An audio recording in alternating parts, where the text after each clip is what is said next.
essa aula era no finalzinho da primeira aula. A gente falou sobre conceitos, estadiamento, medidas não farmacológicas e farmacológicas da doença renal crônica, evitar progressão de doença renal crônica e morbidade. E hoje a gente vai falar de algumas complicações da doença renal crônica. São inúmeras complicações. Acho que a gente vai falar das mais específicas em relação à redução da taxa de filtração glomerular. E espero que seja de fácil entendimento aqui para vocês. Então, vamos lá. As principais complicações que a gente costuma ter em um paciente que perde a função renal, reduz a taxa de filtração glomerular, é anemia, hipertensão, deficiência de vitamina D e acidose metabólica, hiperfosfatemia, o hiperparatireoidismo e a hipoalbuminemia. Não vamos falar de todas, a gente vai falar de anemia, doença mineral e óssea, que a gente inclui o hiperparatireoidismo, acidose metabólica muito brevemente e doença cardiovascular, que a gente não colocou aqui, mas que na verdade é o denominador, na verdade é o que todas essas complicações vão levar e tornar o renal crônico um paciente com alto risco cardiovascular. Então, nossos pacientes renais crônicos morrem do coração. A principal causa de mortalidade dos nossos pacientes é cardiovascular. Por todos esses motivos que a gente vai falar e a relação que eles têm, conforme o clearance vai caindo, conforme a taxa de filtração glomerular vai caindo, maior é a incidência dessas complicações. Notem que anemia no paciente com uma taxa de filtração glomerular de 60 a 89 ml por minuto é 4,7. E em um paciente com clearance menor que 30, isso vai para 51,5%. Então, metade dos pacientes que têm um clearance entre 4 e 5 vai ter anemia. Hipertensão, 80% dos pacientes com um clearance menor que 30 vão ter hipertensão, deficiência de vitamina D, 27%, acidose metabólica, 31%, e a doença óssea, ela, quando o clearance cai para menos que 30%, aumenta de 44% a 72%. Notem que na hipoalbuminemia, os pacientes em terapia renal substitutiva em menor que 30 ml por minuto têm uma porcentagem de mais ou menos 7%, é alta a porcentagem.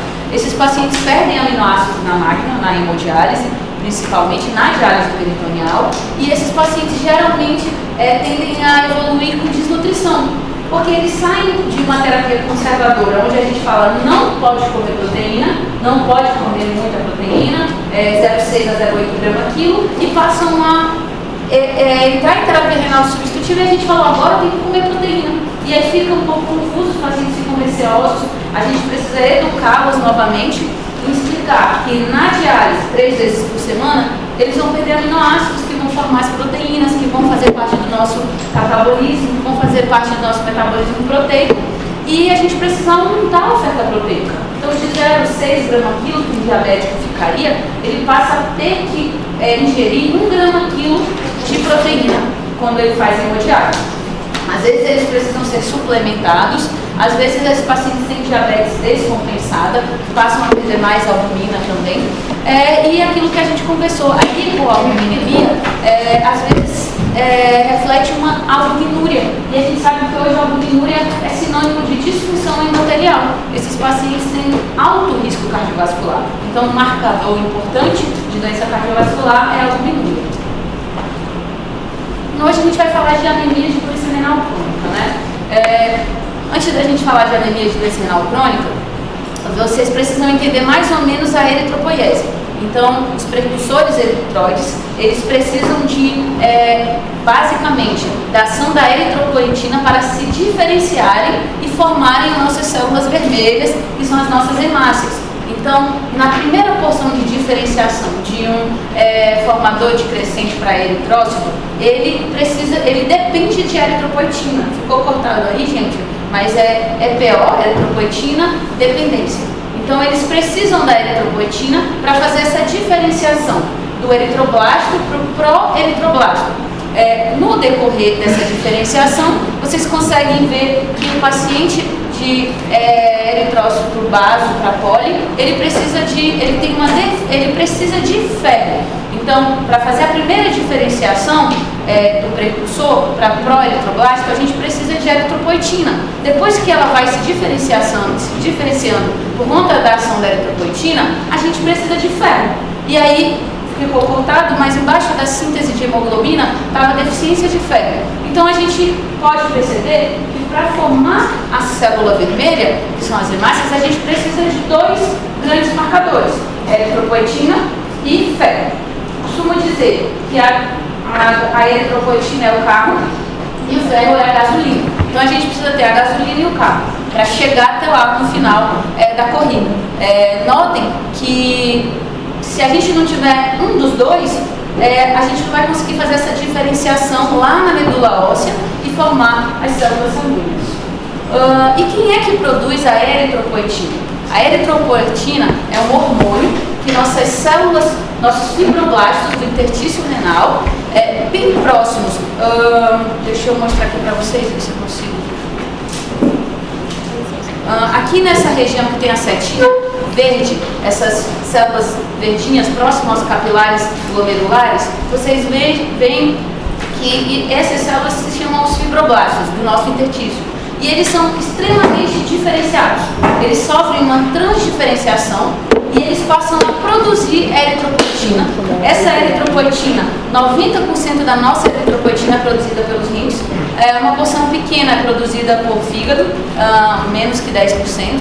E aí essa eritropoetina vai até a medula óssea e estimula aquela diferenciação que a gente conversou, que é a eritropoiese. Percebam que antes de o paciente ter doença renal crônica, ele tem essas células diferenciadas que ficam bem próximas aos capilares glomerulares. E aí, toda vez que a gente tem um ambiente de hipóxia, a célula, o fibroblasto, se diferencia e fala: opa, tem pouco oxigênio, tenho que produzir célula sanguínea para a gente começar a produzir e formar e carrear esse oxigênio que é necessário. Então a eritropoetina sobe. Vejam que a nossa produção de eritropoetina basal é de 10 a 30 unidades por litro. Quando eu estou em um ambiente de hipóxia, essa capacidade do fibroblasto se torna ali maior que 100 mil unidades por litro, na tentativa de estimular a produção de células, de eritrócitos, e compensar essa hipovolemia relativa. Com a doença renal crônica, esses fibroblastos eles passam a não se transdiferenciar, eles se tornam fibroblastos comuns, que produzem só colágeno e fibrose. E aí essas células fibroblásticas que produzem eritropoetina, que iriam agir na medula óssea, passam a produzir nada, só colágeno. Com o decorrer e progressão da doença renal crônica, esses fibroblastos começam a piorar a produção e aumentar a produção de elastina e colagina. Então eles se tornam apenas miofibroblastos. Então hoje a principal causa de anemia na doença renal crônica é a deficiência de eritropoetina. Beleza? Tranquilo? Outro grande marcador que a gente conversou é o ferro. A gente sabe que a gente absorve ferro pelos enterócitos, né, lá no intestino. O ferro vem basicamente da proteína animal, né, a grande parte do nosso ferro vem da proteína animal. Esse ferro, ele entra no enterócito por meio de um receptor que se chama DMT1. Esse ferro fica armazenado e em condições que a gente necessita desse ferro para a produção das células sanguíneas, seja por ativação do retículo endoplasmático, seja por ativação por estímulo da produção pelo fígado. Esse ferro se conecta à ferroportina, que é a porta que abre para a saída desse ferro, porque o ferro, lembrando que o ferro é tóxico. Quando ele se liga, ele só anda na nossa corrente sanguínea quando ele está ligado a alguma coisa. Na circulação sanguínea, ele se liga à transferrina e dentro das células ele fica lá. Quando ele tem que sair para a corrente sanguínea, ele tem que se ligar à álvea. E para ele sair dessa célula, seja a célula do fígado, seja a célula do baço, seja as células dos enterócitos, esse ferro precisa se ligar à ferroportina. A ferroportina abre, esse ferro vem, se liga à transferrina e vai ser armazenado nos nossos tecidos que armazenam o ferro. Esse ferro, então, caminha na corrente sanguínea com a transferrina, chega na medula óssea e é depositado lá, onde ocorre a ação da eritropoetina e ferro para a produção das células sanguíneas. Lembrando que o nosso paciente renal crônico é um paciente inflamado, né? Ele tem disfunção endotelial por inúmeros motivos, o principal deles é a ativação das citocinas, ativação do sistema renina-angiotensina-aldosterona, ativação simpática. Esse paciente, ele geralmente, em condições de inflamação, passa a não conseguir tirar esse ferro de dentro das células para chegar até a medula óssea. E quem é o principal responsável por não deixar esse ferro sair dos tecidos? A epsidina.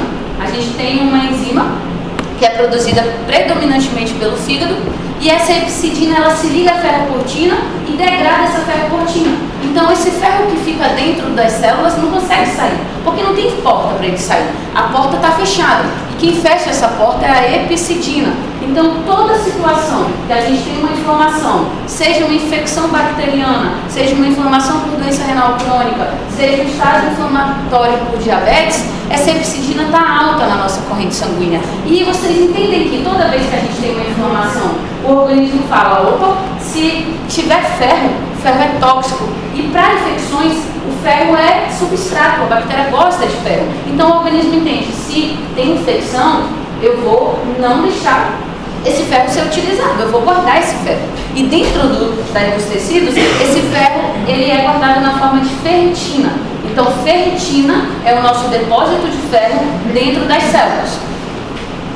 Quando há inflamação ou infecção, essa epsidina se liga à ferroportina, degrada a ferroportina e deixa a porta fechada para a saída do ferro e chegada na medula óssea. Entendam que então a gente precisa da transferrina para carregar o ferro para a medula óssea, a gente precisa da ferroportina que se liga ao ferro e solta ela na corrente sanguínea, e a reabsorção de ferro, ela basicamente é influenciada pela ação da epsidina, que inibe essa saída do ferro das células que geralmente guardam ferro, né? Que é fígado, baço e o rim, né? E o fígado e baço. E aí eu vou ter eritropoetina e não vou ter ferro, porque eu não vou conseguir tirar esse ferro do local que ele deveria estar armazenado. Tranquilo, gente? Beleza?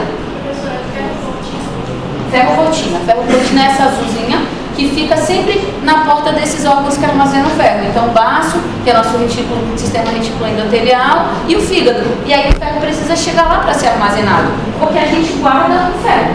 Quando eu preciso, eu solto esse ferro. Baixa do sangramento, a mulher que menstrua todo mês, enfim, a nossa reabsorção, ela é deficitária, né? A gente tem basicamente nosso ferro armazenado. E toda vez que a gente precisa utilizar, esse ferro vai se ligar à ferroportina, é eliminado na corrente sanguínea, se liga à transferrina, que transfere até os locais que ele vai ser utilizado.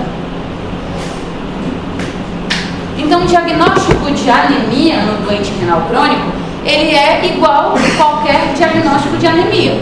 Hemoglobina menor que 13 em homens e menor que 12 em mulheres. E quais exames a gente vai pedir para avaliar essa anemia? Um hemograma, óbvio, contagem de reticulócitos, ferritina, que reflete o depósito de ferro nos nossos tecidos, saturação de transferrina. A transferrina leva 2 moléculas de ferro. Então, o índice de saturação de transferrina é importante para que a gente perceba se esse ferro está conseguindo chegar na transferrina e essa transferrina está conseguindo utilizar e levar para a medula óssea. Dosagem de vitamina B12 e ácido fólico, porque elas são comumente produtos responsáveis para a proliferação celular, proliferação das células sanguíneas, e está muito relacionada à anemia megaloblástica. Né? Então, lembrando que o paciente que tem doença renal crônica geralmente tem um grau de desnutrição ali, então a gente precisa dosar tudo que é substrato para a formação das células sanguíneas. Então, a primeira coisa, eu tenho alguém com anemia que tem um clearance reduzido, menor que 60 ml, eu vou pedir hemograma, reticulócitos, ferritina, saturação de transferrina, vitamina B12 e ácido fólico. Como a gente conversou, tem inúmeros motivos para a gente não conseguir utilizar a ferritina que fica armazenando ferro nos tecidos. Inflamações, infecções, diabetes, uso de drogas. E isso tudo vai, às vezes, causar e influenciar muito no tratamento dos nossos pacientes com anemia e doença renal crônica. Porque não é só dar eritropoetina, a gente precisa reduzir esse quadro inflamatório. Então, o tratamento inicial precisa ser com ferro, porque a gente conversou que se eu tenho um carro que é eritropoetina, eu preciso ter a gasolina. Então, primeira coisa, precisamos corrigir a deficiência de ferro. E como a gente reflete essa deficiência de ferro nos nossos pacientes? A ferritina, o alvo da ferritina dos nossos pacientes é maior que 100 e o índice de saturação de transferrina dos nossos pacientes tem que ser maior que 20. Quando há uma queda dessa ferritina para menos que 100 ou índice de saturação menor que 20, a gente tem que tratar com ferro, porque reflete uma deficiência de ferro. E não adianta eu ficar dando eritropoetina se eu não tenho o ferro, que é a última etapa para formar os eritrócitos. Então, quais são as causas, né, de doença renal, de anemia na doença renal crônica? Redução da eritropoetina, deficiência de ferro, os sangramentos. Lembrar que o nosso paciente se conecta a uma máquina, esse sistema sai por um sistema extracorpóreo, então eles perdem ferro, eles perdem sangue, um pouco de sangue durante o término da terapia, os acessos que sangram, e geralmente a perda de ferro no ano dos nossos pacientes chega até 2 gramas de ferro no ano.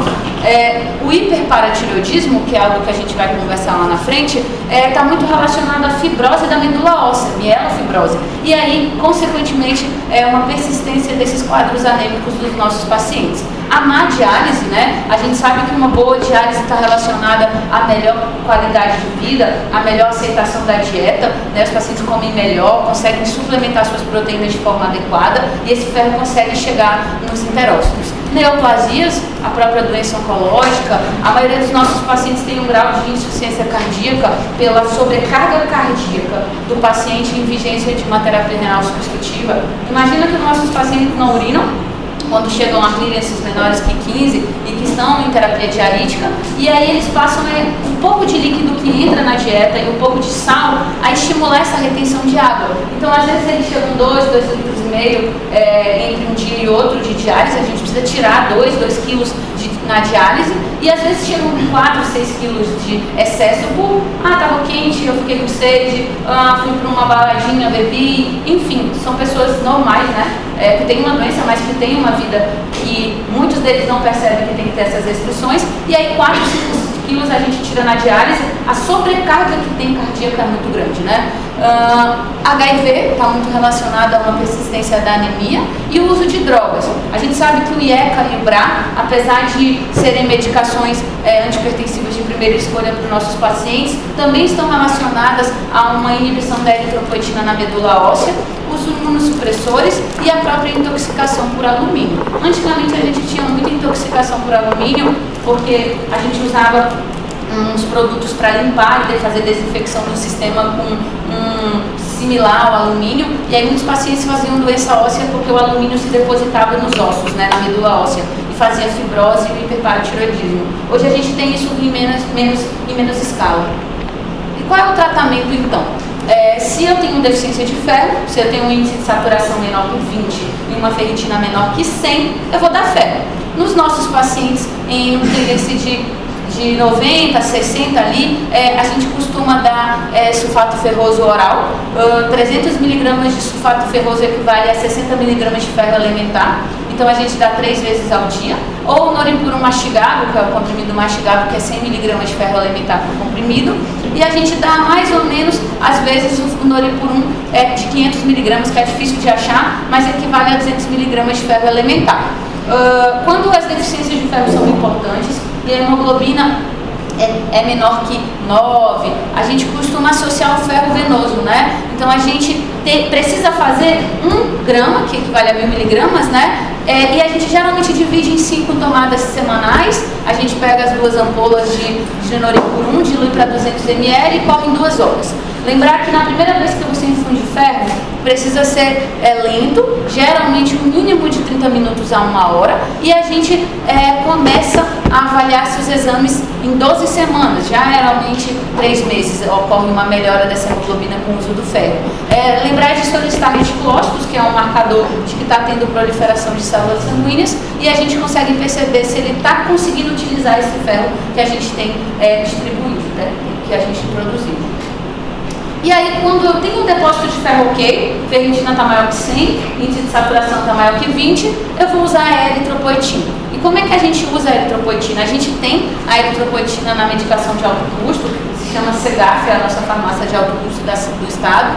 A gente disponibiliza ela na forma desse frasquinho que vem com líquido de 1 ml, a gente aspira numa seringa de insulina de 1 ml e geralmente começa com 50 a 100 unidades por quilo, 3 vezes por semana. E por que 3 vezes por semana? Se o paciente está em hemodiálise, ele vai todo dia, ele vai 3 vezes por semana na clínica. E a gente tende a aplicar essa medicação pós-hemodiálise, porque a gente está vendo que a gente está aplicando, não é algo que a gente deixa na mão deles. Agora, quando eles são pacientes renais crônicos conservador, que ainda não estão em terapia dialítica, a gente tende a começar 50 a 100 unidades 2 a 3 vezes por semana, uma a cada 1 vez por semana, uma a cada 2 semanas. Lembrando que a eritropoetina ela não tem uma ação de um dia para o outro. Geralmente ela demora 15 a 30 dias para ter um efeito discreto e aumentar 1 ponto da hemoglobina. Então a gente começou no primeiro mês, fizemos um hemograma, a hemoglobina era de 9, a gente começou com uma ampola dessa 3 vezes por semana, e aí a gente reavalia o hemograma em 30 dias. Teve um aumento de 1 ponto, beleza, vamos manter a medicação, e se não teve, a gente aumenta a eritropoetina, e a gente chega até 100 unidades por quilo por dose, beleza? Lembrando que a eritropoetina, ela é um dos nossos estimuladores, né, de precursor eritróide. A gente tem vários outros, a darbepoetina, essa glicoepoetina beta, ela não tem aqui no Brasil, mas também são possibilidades. O que a medicação de alto custo disponibiliza é a alfa-epoetina, que é o similar da eritropoetina. E aí a gente chega para falar sobre doença mineral e óssea na doença renal crônica. Os nossos pacientes costumam ter uma condição que leva ao hiperparatireoidismo secundário. Como isso acontece? Vou deixar essa tabelinha para vocês, que eu acho que talvez seja a tabelinha mais fácil de entender. Mas nós temos um rim, esse rim elimina a quantidade de fósforo que vem na nossa dieta, esse fósforo é eliminado e a gente vive com a eliminação desses solutos e com esse equilíbrio de produtos. Quando o paciente tem um clearance ali que chega para menos que 30 ml por minuto, a gente tem sobrecarga de fósforo. E aí a gente começa a acumular esse fósforo. Mas em um primeiro momento, o osteócito, que é a nossa célula principal do osso, ele entende que tem uma sobrecarga de fósforo. Ele ativa o FGF23, que é uma enzima. Essa FGF23 leva a uma excreção do fósforo. E como ela leva a uma excreção do fósforo? Inibindo o calcitriol. O calcitriol é a nossa vitamina D ativa. Lembrar que o calcitriol é a 1,25 de hidroxivitamina D. É a nossa vitamina D ativa. E a gente tem o colecalciferol, que é a 25 hidroxivitamina D, que é a nossa vitamina D inativa. Então, o que a gente toma no dia a dia, o Adera, D3, a vitamina D que a gente toma, todo mundo quis tomar no Covid, foi aquele zum todo, é a nossa vitamina D inativa. Então ela sofre, a gente tem a metabolismo do sol, a gente entra em contato com o sol, produz a vitamina D, ele vai lá no rim, sofre a ação de uma enzima e se transforma de vitamina D inativa para vitamina D ativa. Então o colecalciferol, que é a nossa vitamina D inativa, que é o Adera D3, que é a vitamina D que a gente compra na farmácia, ela é convertida em calcitriol, que é a nossa vitamina D ativa, pelo rim. Então, a gente tem uma sobrecarga de fósforo, que porque o rim não está conseguindo eliminar, essa sobrecarga de fósforo é entendida pelo osso que eu preciso produzir alguém para estimular, para inibir o calcitriol, porque ele entende que a vitamina D vai lá no nosso intestino e fala, intestino, vamos reabsorver cálcio e fósforo, o negócio aqui não está legal. O calcitriol é quem faz isso. Se eu começo a reabsorver cálcio e fósforo no intestino, aumenta o fósforo. E o cara já está com o rim fibrosado, já tem uma doença renal crônica que não está conseguindo eliminar esse fósforo. Então, o rim e o osso entendem que precisa reduzir a produção de calcitriol. Primeira grande etapa para a gente lembrar que o paciente conservador precisa ter restrição de fósforo. Porque eu não vou dosar o exame e vou ver esse fósforo alto. Porque até então o osso está produzindo essa enzima que vai lá e estimula a inibição do calcitriol. E isso vai acontecendo no decorrer da doença renal crônica. E aí, quando o paciente entra em hemodiálise, esse processo de adaptar, de eliminar, de produzir enzimas fosfatúricas passa a não acontecer, porque chega a uma fibrose praticamente de 100% do rim. Não tem mais ninguém para estimular e inibir essa enzima. Então, a primeira coisa que é a causa de o paciente ter uma doença óssea pela doença renal crônica é a sobrecarga de fósforo. Segunda coisa, se eu tenho uma enzima que está tentando eliminar o fósforo e inibir a produção de calcitriol, eu passo a ter uma redução do cálcio. E aí esse ambiente de hipocalcemia começa a estimular quatro grandes glândulas que ficam atrás da nossa tireoide. Não sei se vocês já ouviram falar nas paratireoides. A gente tem a tireoide e 4 glândulas que ficam uma em cima, atrás da tireoide, uma do lado esquerdo e ambas embaixo. Então a gente tem 4 glândulas. Essas glândulas, elas produzem um hormônio que se chama paratormônio. O que é esse hormônio? Se eu tenho uma deficiência de calcitriol, porque o rim está fibrosando, e tem uma sobrecarga de fósforo, o rim entende que precisa estimular um hormônio que se chama PTH. E aí o que o PTH faz? Vai lá no osso, tira o cálcio do osso e joga no sangue. Não tem cálcio, calcitriol não tem, eu não estou conseguindo reabsorver do intestino, eu vou lá tirar do osso. O PTH vai lá, tira o cálcio do osso e joga no sangue, na tentativa de compensar essa hipocalcemia. Com o tempo, o rim não consegue mais produzir calcitriol, porque já está todo fibrosado, né? Tem um clearance menor que 30, 15 ml, já está em hemodiálise, e esse fósforo continua sendo estimulado, porque ele não entende que eu não estou mais produzindo calcitriol. Ele começa a retirar todo o cálcio do osso e começa a depositar na corrente sanguínea. E qual é a nossa grande complicação? Esse cálcio começa a se depositar nos vasos e a calcificação vascular acontece na progressão da doença renal crônica. Esses pacientes vão ter disfunção endotelial e calcificação vascular. Esses pacientes vão ter calcificação das coronárias. Então, eles têm uma toxicidade sistêmica. Aqui embaixo vocês conseguem ver aqui do lado do miocárdio, né, aqui do coração, uma coronária, pela tomografia coronariana, toda calcificada. Só esse branquinho aí, todo branquinho. O vaso, que era para estar pretinho, de sangue, está todo branco, porque ele está todo calcificado. Então, esse paciente vai ter obstrução e uma aterosclerose acelerada. Esses pacientes vão morrer do coração por conta dessa toxicidade sistêmica e esse depósito de cálcio no interior dos seus vasos. Então, se o paciente tem uma doença renal e não tem produção de calcitriol, que é a nossa vitamina D ativa, e não tem uma consequente eliminação desse fósforo, eu vou continuar estimulando esse PTH e muito, até que ele passa a produzir PTH demasiadamente sem ninguém para controlar. E aí a gente começa a ter fratura, porque o PTH está tirando o osso do cálcio do osso. Então o paciente morre de fratura, ele tem osteoporose grave, tem doença óssea importante. Ele começa a depositar esse excesso de cálcio nos vasos. Então ele morre do coração por doença cardiovascular. E aí eu preciso corrigir esses estímulos. Para eu parar de estimular esse PTH, eu preciso reduzir a sobrecarga de fósforo e preciso dar o calcitriol. E a gente tem esse calcitriol. A gente pode dar o calcitriol oral. A gente também pega essa medicação no alto custo, vende na farmácia o calcitriol, a gente começa uma dose de calcitriol para tentar corrigir essa hipocalcemia, porque a glândula entende que toda vez que tem cálcio baixo, ela precisa produzir o PTH para tirar o cálcio do osso e botar no sangue. Certo? Tranquilo? Acho que talvez doença mineral e óssea, na doença renal crônica, seja o assunto mais difícil da nefrologia. Muita coisa se estuda, muita coisa se pesquisa, mas a gente não conseguiu ainda corrigir tudo que pode ser as possíveis causas que estimulam o PTH. Porque tudo que a gente come tem fósforo. E os pacientes dialisam 3 vezes por semana. Por mais que a máquina elimine esse fósforo, a quantidade de fósforo da dieta nem sempre a gente consegue eliminar. Então os pacientes ficam em constante restrição de fósforo. Claro que a gente tem alimentos mais ricos em fósforo, que são os industrializados. E tudo que vem de proteína animal.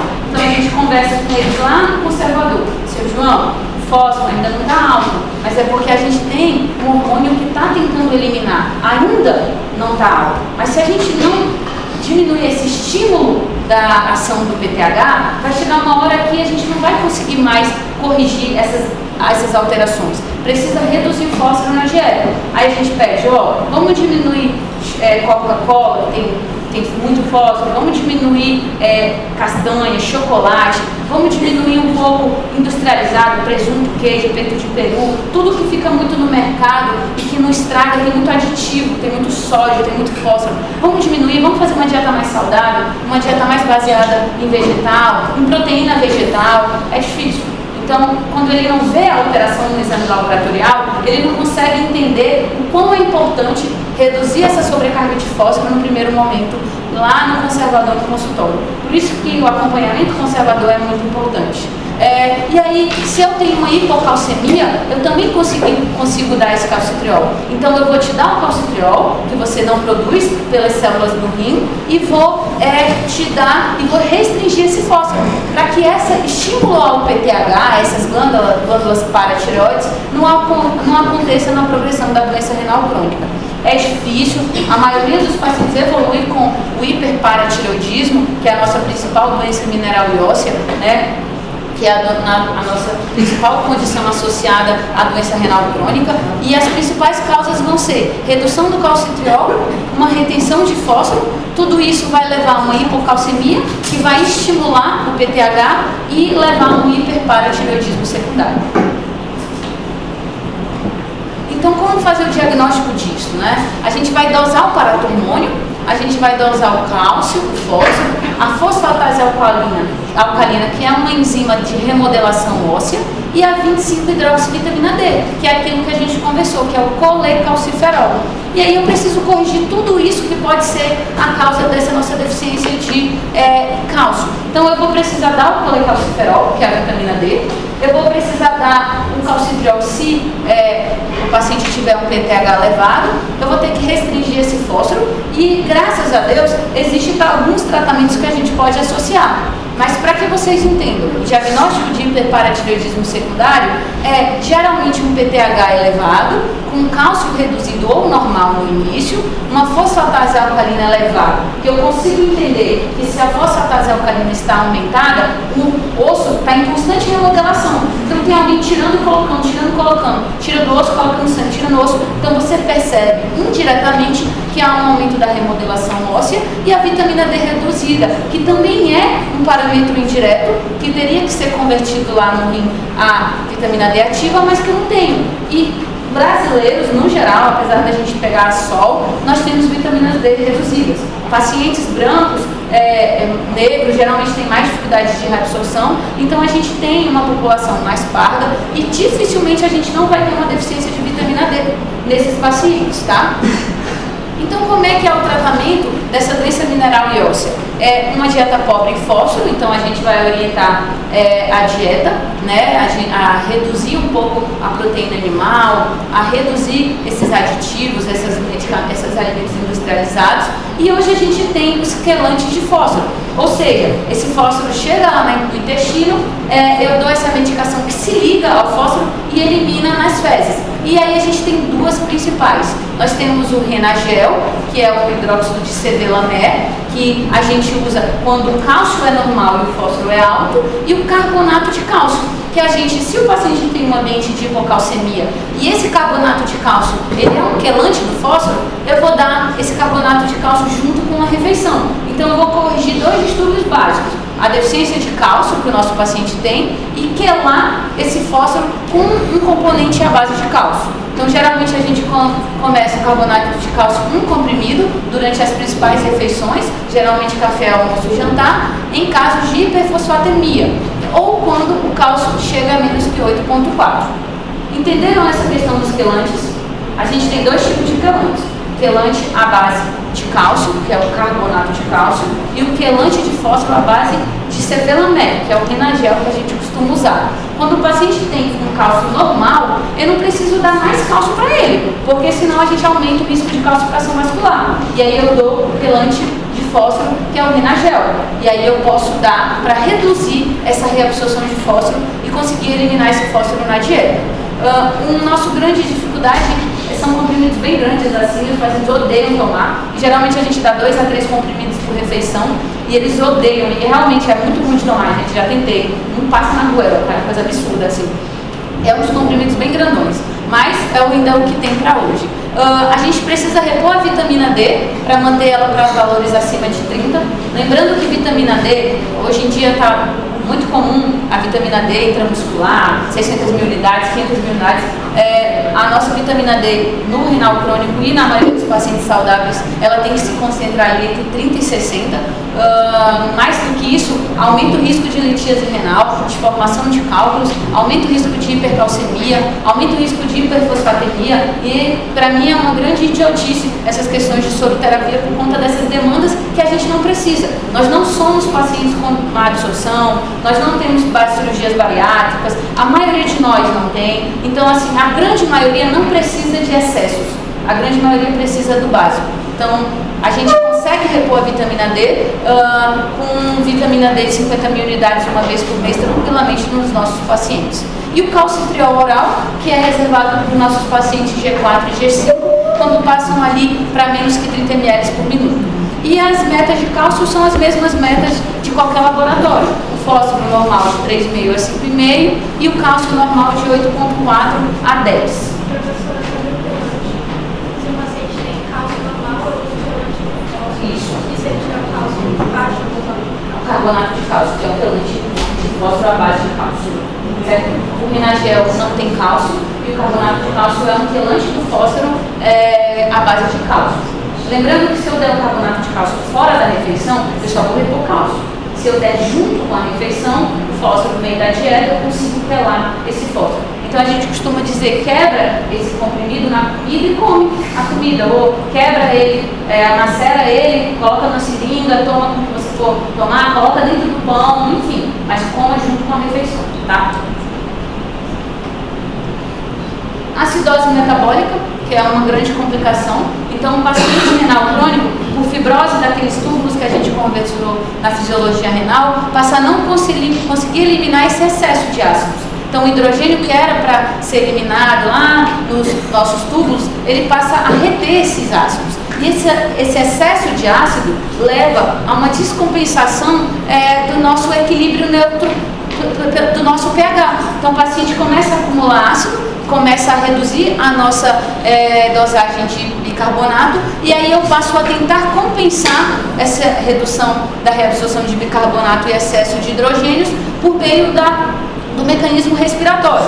Então, se eu não elimino nossos ácidos, seja por um excesso de hidrogênio, o H+, ou por um excesso por uma queda da reabsorção de bicarbonato, eu passo a compensar isso de forma respiratória. Então, entendo que toda vez que a gente reduz o pH para menos que 7,35, ou quando a gente tem um excesso de hidrogênio, a gente precisa eliminar o nosso ácido em outra forma. E rapidamente a nossa primeira coisa que acontece é a nossa compensação respiratória. Então, o que a gente faz? Esse excesso de hidrogênio, ele se liga ao CO2, forma o H2CO3 e a gente elimina na forma de CO2 e água.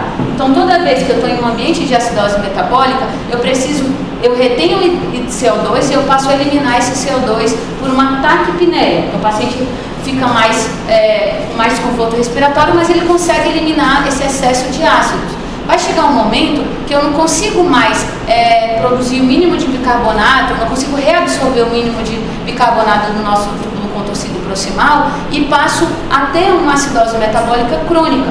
Então, o paciente renal crônico, ele vai ter acidose metabólica por retenção de ácidos, né, que se acumulam e que são difíceis de ser reexcretados pela fibrose dos nossos túbulos, né, no decorrer da doença renal crônica, e por um excesso de ácidos, porque eu consigo eliminá-los de forma no meio de acidificação urinária que a gente conversou e passa a não conseguir mais eliminar esse excesso de ácidos, né? Então o paciente acumula esses hidrogênios.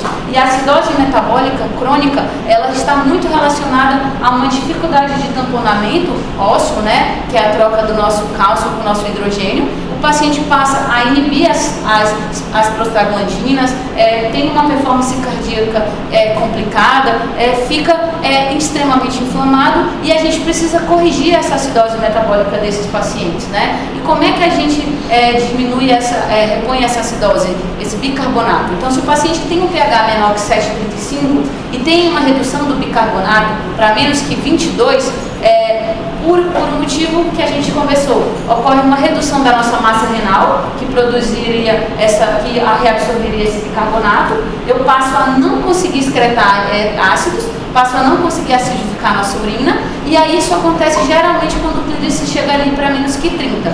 Toda vez que esse clínice chega para menos que 15, o paciente, além da acidose metabólica hiperclorêmica, porque lembrando que a gente vive em ambiente equilibrado. Toda vez que a gente tem excesso de cátions, os ânions se elevam para equilibrar. Então, no paciente acidótico, né, que tem um excesso, uma perda de bicarbonato, quem sobe para compensar o bicarbonato é o cloreto. Cloreto negativo, bicarbonato negativo. Então, são ânions. O bicarbonato caiu pela redução da nossa massa renal, eu subo o cloro. Então, eu tenho uma acidose metabólica hiperclorêmica, porque alguém tem que aumentar para compensar essa deficiência de bicarbonato. Quando o clearance cai para menos que 15, eu passo a ter uma acidose metabólica com ânion gap aumentado. O que isso quer dizer? Que o excesso de ânions passam a não compensar esse cátion que está normal, que estava com uma produção normal, e eu passo a ter dois tipos de acidose metabólica. Acidose metabólica com cloreto aumentado, que tentou compensar a queda do bicarbonato, e passo a ter uma acidose metabólica com ânion gap aumentado, porque começa a acumular fosfato, sulfato, tudo que é ácido orgânico que o rim não está mais conseguindo eliminar. Então eu tenho uma acidose metabólica hiperclorêmica, por redução da reabsorção de bicarbonato, e uma acidose metabólica com ânion gap aumentado, porque eu não consigo mais eliminar ácido nenhum quando o clearance cai para 15. Se acumula fósforo, sulfato e ácido orgânico. Mas nesse caso aí, você acaba aumentando a formação, você acaba formando ácido clorídrico também? Isso, cloretos, fosfatos, sulfatos, e aí o paciente começa a ficar extremamente acidótico. Essa acidose metabólica leva a uma doença metabólica óssea e começa a inibir o catabolismo proteico, o paciente desnutre mais rápido. E eu acho que, não sei se vocês lembram da nossa aula passada, que a vida inteira a gente entendeu fisiologicamente que o bicarbonato é importante, que a gente precisaria manter a meta entre 22 a 26 e a gente conseguir entender isso de forma fisiológica. Com esses estudos novos, a gente conseguiu ver que pouca coisa foi modificada, não teve tanta diferença na sobrevida, mas a gente entende que foi um estudo só, que teve um N reduzido e que de forma fisiológica a gente consegue entender a necessidade desse bicarbonato. Então a meta dos nossos pacientes é um bicarbonato entre 22 a 26. E aí como é que a gente repõe nos nossos pacientes? Ou a gente vai repor na forma de bicarbonato de sódio comprimido, cápsula, que a gente manda manipular, ou a gente vai repor na forma de pó. Então como é que a gente repõe? 1 grama de bicarbonato, 1 grama de bicarbonato tem 12 mEq. Então a gente faz mais ou menos de 0,5 a 1 mEq por quilo. Então, digamos que seja 1 mEq por quilo e meu paciente tenha 60 quilos. Eu tenho que dar 60 mEq. E aí eu consigo dar ou na forma de cápsula, 12 mEq, ou na forma de pó, na colher. Uma colherzinha rasa de café, ela tem mais ou menos 60 mEq. Então, geralmente a gente começa ou com uma colher rasa de café ou com as cápsulas. Lembrar que o bicarbonato de sódio é sal. Então os pacientes falam, doutor, é muito salgado, não consigo, quero vomitar. Aí a gente manda manipular esse bicarbonato dentro das cápsulas. Mas a dosagem ela vai ser muito parecida, né? Uma colher rasa de café vai ter 60 mEq e uma cápsula ou vai ter 500 miligramas que vai ter 6 mEq ou 1000 miligramas que vai ter 12 mEq. E a gente repete essa gasometria em 30 dias. Ah, beleza, tá 22, 23, o paciente ficou bem. A gente vai manter uma colherzinha rápida. Não, doutora, veio ainda ali 15, 14 de bicarbonato, eu vou aumentar. E aí eu aumento mais uma colherzinha rasa. Se eu for repor na forma de cápsula, a gente vai geralmente dar uma dosagem um pouco maior, porque a quantidade de bicarbonato armazenado é um pouquinho menor. Às vezes é mais fácil dar a cápsula, porque eu sei exatamente o que ele está tomando. E às vezes a gente passa uma colherzinha na asa e o paciente toma uma lata, assim, coloca aquela colher cheia, não tem muito controle. E a gente se perde para saber se a gente está dando exatamente a dose ou se não.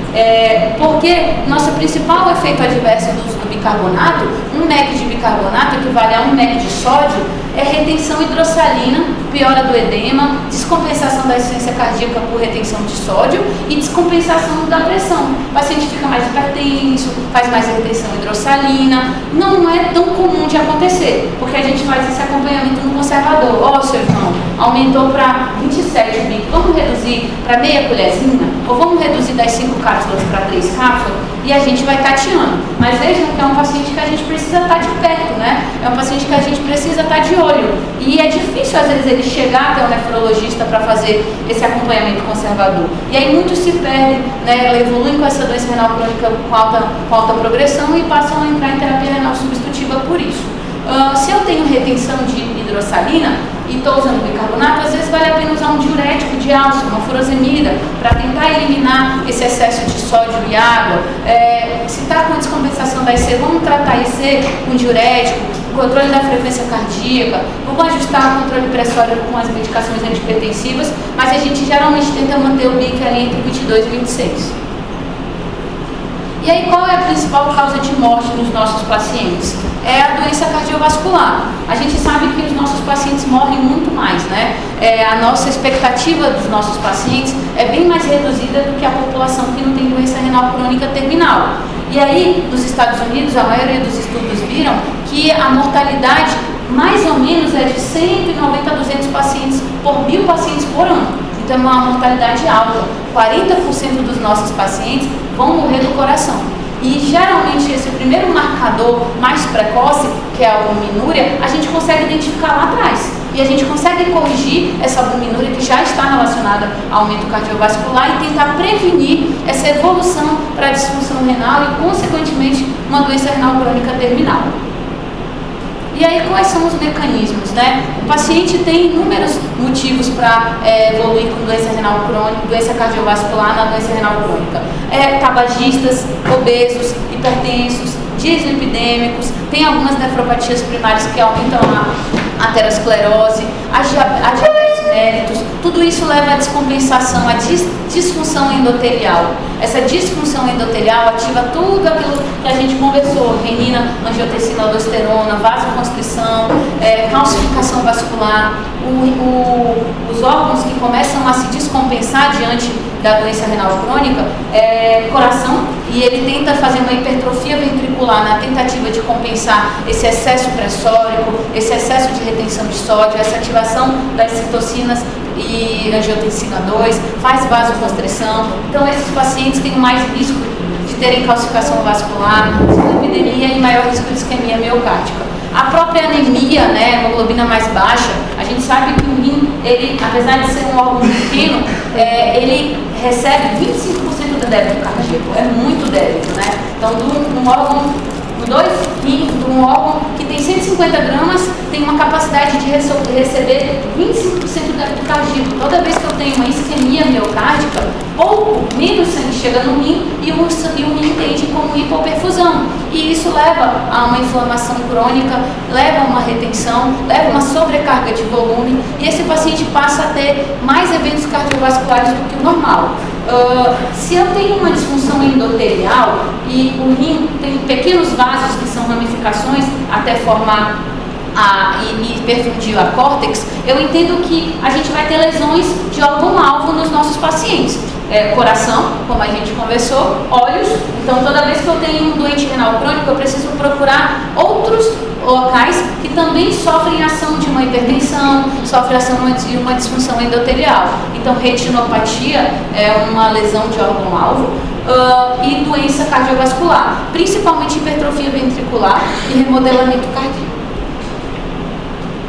E aí, quais são os nossos fatores de risco, né, mais tradicionais? A idade, né, o sexo masculino, a hipertensão, os pacientes obesos e tabagistas, pacientes diabéticos, dislipidêmicos, com hipertrofia do ventrículo esquerdo, e no decorrer da doença renal crônica eu vou ter um acúmulo de toxinas urêmicas. Lembrando que a gente consegue coletar poucas, a gente coleta ureia, creatinina, sódio, potássio, mas a gente tem inúmeras toxinas urêmicas que estão sendo estudadas e que a gente não consegue mensurar na corrente sanguínea. Então, o próprio desequilíbrio das adipocinas, paciente que já é mais anêmico, paciente que tem calcificação vascular, é um paciente que consegue ter uma formação de placas ateroscleróticas nos vasos. Esses nossos pacientes morrem e a gente sabe por quê.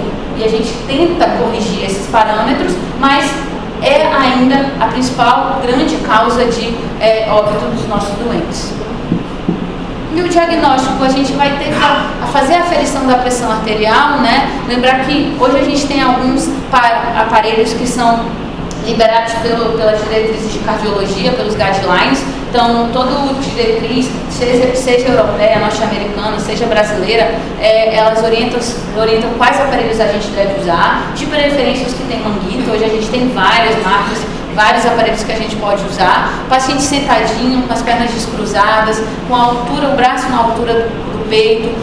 A gente espera que ele fique 30 minutinhos em repouso, que não tenha tomado cafeína, que não esteja com vontade de urinar, que não esteja nada apertando o braço, seja relógio, seja anel. E a gente faz essa aferição ou residencial ou a mapa, que é aquela aferição que a gente faz em 24 horas com o aparelho de spinning, que a gente conecta de manhã e tira no outro dia de manhã. Um ecocardiograma e um eletrocardiograma. O eco para a gente ver se há hipertrofia de ventrículo esquerdo, alguma valvopatia.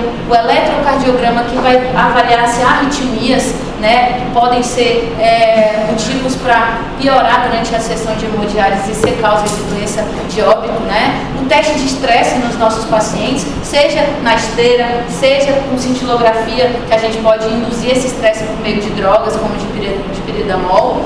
Cateterismo cardíaco, alguns pacientes nem passam por tudo isso, já precisa fazer cateterismo pelo alto risco cardiovascular, e imagens de calcificação vascular. Vocês conseguem ver aqui nessa imagem do lado direito, que a gente tem a coluna aqui com as vértebras, ao lado, vocês conseguem ver essa região branquinha, ao lado da...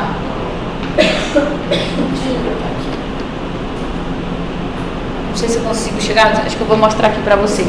Mas essa área aqui, branquinha, é vaso, calcificação. A gente consegue ver a aorta toda corada do lado do osso. Então o osso está escuro e o vaso está mais branco que o osso. E a gente faz raio-x das mãos, do quadril, do tórax, para ver se tem calcificação do arco aórtico, para ver se tem calcificação das ilíacas, para a gente avaliar se realmente vale a pena dar um cálcio, que também aumenta o risco de depósito, né? E se vale a pena, e quais são os parâmetros que a gente deve usar para tentar regredir essa doença óssea que esses pacientes estão apresentando, a sobrecarga de fósforo, enfim. E a gente tem os biomarcadores de doença cardiovascular, um deles é o ProBNP, o BNP, que são marcadores que são produzidos quando ocorre estiramento do coração, por uma sobrecarga de líquido, um excesso e retenção de sódio, mas são alguns marcadores indiretos que nos fazem perceber que esse paciente tem um alto risco cardiovascular e precisa ser investigado. E aí, como é que trata esses pacientes, né? A gente tem que modificar o estilo de vida, são as NEVs, né? Mudança de estilo de vida. O tabagismo a gente sabe que causa vasoespasmo, que causa uma aterosclerose acelerada. Então a gente tem que pedir para esses pacientes pararem de fumar. Temos que corrigir o distúrbio mineral e ósseo, reduzir o peso, dieta hipossódica. Os pacientes têm que tratar a hipertensão arterial, a doença arterial coronariana. A gente precisa identificar os marcadores de infecção, né? Porque nossos pacientes já são normalmente inflamados. Corrigir a anemia. O alvo da anemia, faltou deixar no slide que o nosso alvo de anemia nos nossos pacientes renais crônicos é de 10 a 11,5. E por que não é 12 na mulher e 13 no homem, já que a anemia é menor que 12 na mulher, é maior que 13? Porque a gente viu que o excesso do uso da eritropoetina, pode piorar o controle hiperpressórico, pode aumentar a viscosidade do sangue dos nossos doentes e levar a uma doença cardiovascular. Então, o alvo dos nossos pacientes é de 10 a 11,5. A gente não quer que esse paciente esteja com 12 de hemoglobina, mas a gente também não quer que esses pacientes tenham menos que 10, porque os pacientes que tinham hemoglobina menor que 10 morriam rápido, faziam hemotransfusões múltiplas, e os pacientes que tinham hemoglobina maior que 12, 13 tinham mais riscos de trombose vasculares, eventos cerebrovasculares e cardiovasculares. Beleza? Então, o nosso alvo é 10 a 11,5 no nosso doente. Eu acho que é isso, gente. Era só isso que estava faltando para a nossa aula. Alguma dúvida?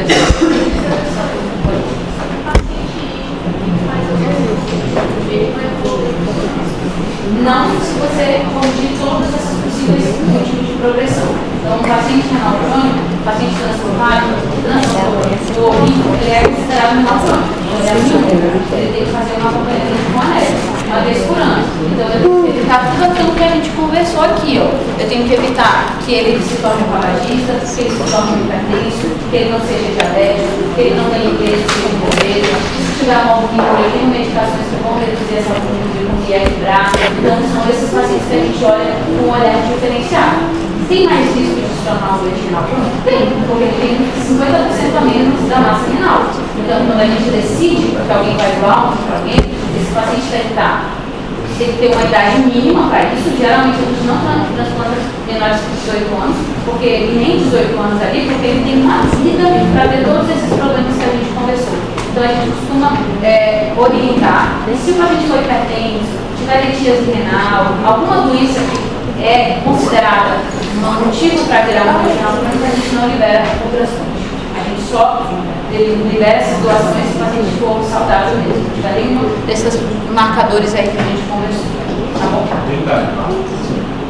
Antigamente tinha 65 anos. Hoje a gente tem agora os doadores estendidos, que a gente consegue doar para pacientes que são mais velhos ou pacientes que têm menos sobrevida, e a gente consegue. A massa renal é diferente, o paciente já tem uma doença renal crônica ali incipiente, mas entre doar e manter o paciente ali no finalzinho que tem que vida, a gente costuma aceitar com os doadores estendidos. Quem tem prioridade no transplante é a criança, menores de 18 anos tem prioridade na fila do transplante e recebe eles mais saudáveis, assim, pessoas jovens e que têm mais prognóstico sobre a vida renal.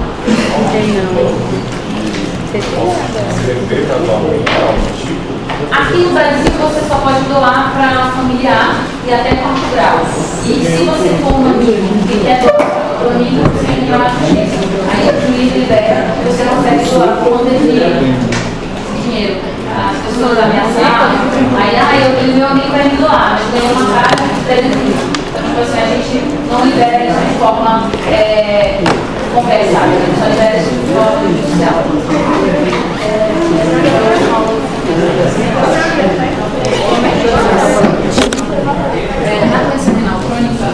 Sai, mano, sai, ó.